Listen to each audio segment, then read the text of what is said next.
Pada hari ini, 27 Mac 2025, SK Seri Terentang telah mengadakan Majlis Khatam Al-Quran bagi meraihkan para pelajar yang telah berjaya menghabiskan 30 juzuk Al-Quran sepanjang Ramadan kali ini.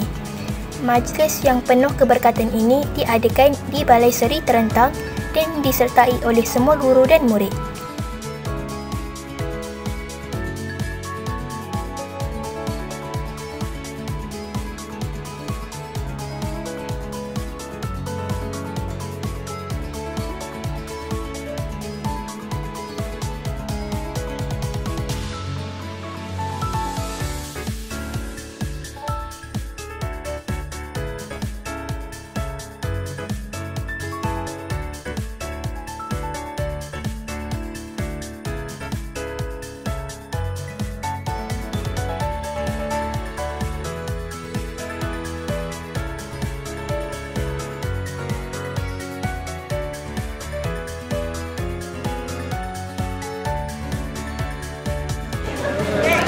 Assalamualaikum dan selamat sejahtera. Saya berada di Majlis Khatam Al-Quran yang berlangsung di Balai Seri Terentang. Satu program penuh bermakna yang meraihkan para pelajar yang telah berjaya menghatamkan Al-Quran.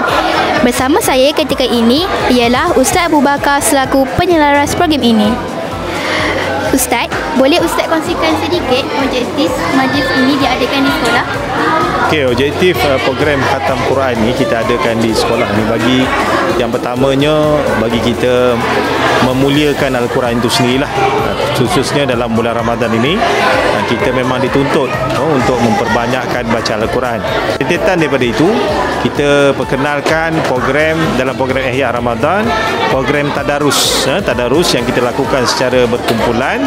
Dan kita pun akhirnya Alhamdulillah selesai khatam secara berkumpulan. Jadi secara tak langsung dia akan menarik minat para pelajar untuk terus melakukan aktiviti ini, terutamanya dari segi membaca Al-Quran ketika di luar bulan Ramadan. Bagaimana penerimaan murid-murid terhadap program ini dan apakah usaha pihak sekolah dalam menggalakkan pembelajaran Al-Quran? Okay, Alhamdulillah. Pelajar sangat memberikan respon yang baik dengan sama-sama bersungguh-sungguh untuk menghabiskan bacaan mereka dalam program tadarus.